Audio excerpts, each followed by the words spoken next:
प्यारे विद्यार्थीगण, आज class 10th का साइंस है और साइंस में लेसन है धातु एवं अधातु, मेटल्स एंड नॉन मेटल्स।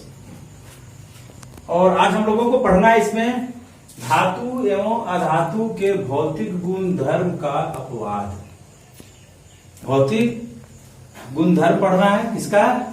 धातु का। और किसका? धातु का। लेकिन भौतिक गुण धर्म नहीं पढ़ना है, उसका अपवाद पढ़ना है। भौतिक गुण धर्म तो आप पढ़ चुके हैं कि धातु तन्य होते हैं, धातु आघातवर्ध होते हैं, धातु विद्युत के सुचालक होते हैं, धातु उष्मा के सुचालक होते हैं, धातु प्राय कठोर होते हैं।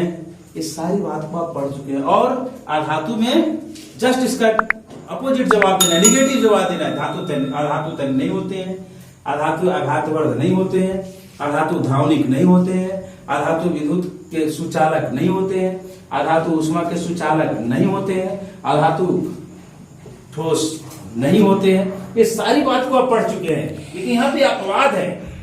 अपवाद का मतलब होता है कि जो उसका जनरल गुण धर्म होता है उससे हट करके अपना अभिलक्षण को प्रदर्शित करता है, उसको हम लोग अपवाद में रखते हैं। तो पहला अपवाद क्या है? देखिए, मरकरी को छोड़कर सभी धातुएं कमरे के ताप पर ठोस अवस्था में पाई जाती है। मरकरी क्या है? Hg। मरकरी क्या है? धातु है, मेटल है। आप क्या पढ़े थे? सभी मेटल जो ठोस अवस्था में प्राय रहते हैं। जो ठोस में रहेगा वो तो द्रव में तो नहीं रहेंगे, कमरे के ताप पर तो नहीं रहेंगे, वो कॉमन टेम्परेचर पर। लेकिन मरकरी एक ऐसा धातु है, अपवाद हो गया है। धातु कोई ऐसा नहीं होते है, लेकिन केवल मरकरी, ओनली वन। मरकरी को छोड़कर कर रहा है सभी धातुएं कमरे के ताप पर ठोस अवस्था में पाई जाती है। और मरकरी कमरे के ताप पर द्रव अवस्था में पाया जाता है।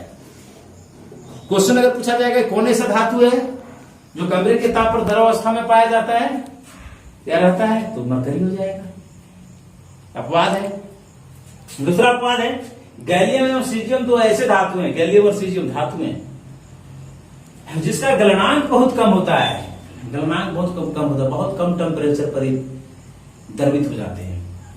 वह हथेली पर भी, हम लोग की जो हाथ है इस पर भी अगर हम लोग गैलियम और सीजियम को रखते हैं तो वो क्या होगा? द्रवित हो जाएगा, पिघल जाएगा। इसका मतलब उसका गलनांक बहुत कम है। हम लोग का शरीर का बॉडी का टेम्परेचर कितना है? 37 डिग्री सेल्सियस कॉमन टेम्परेचर हमारी बॉडी का। और उस टेम्परेचर पर अगर वो पिघलना शुरू हो गया, इसका मतलब माना जाएगा बहुत कम इसका गलनांक है। तो ये अपवाद है, क्योंकि प्राय जो धातुएं हैं ये इतना कम तापमान पर पिघलते नहीं है। इतना कम तापमान किसी भी धातु का गलनांक नहीं होता है। उसके बाद आयोडीन अधातु होते हुए भी चमकीला होता है। आयोडीन चमकता है। आप तो पढ़े थे कि धातु चमकते हैं, अधातु नहीं चमकते हैं। लेकिन आयोडीन एक ऐसा अधातु है, आयोडीन एक ऐसा धातु है जो चमकता है। अपवाद हो गया। अधातु चमकते नहीं है, लेकिन आयोडीन अधातु होते हुए भी चमकता है, यह भी अपवाद हो गया। आगे ये हीरा कार्बन का एक अपरूप है। हीरा, हीरा के बारे में आप जानते हैं, डायमंड के बारे में बिल्कुल आप जानते हैं। आभूषण बनाया जाता है, आभूषण बनाने के काम में लाया जाता है, काफी कॉस्टली है। तो ये कार्बन का अपरूप है। कार्बन क्या है? धातु है। इसका मतलब हीरा भी धातु माना जाएगा। लेकिन क्या इसके अंदर क्षमता है? सबसे कठोर पदार्थ है। बताइए, ये धातु है हीरा, लेकिन सबसे कठोर है। तो क्या हो गया? अपवाद हो गया है। क्योंकि कठोर कौन होंगे? धातु। लेकिन यह धातु होती हुई भी सबसे कठोर, धातुओं से भी ज्यादा कठोर है। तथा इसका गलनांक एवं क्वथनांक बहुत अधिक होता है, बहुत अधिक।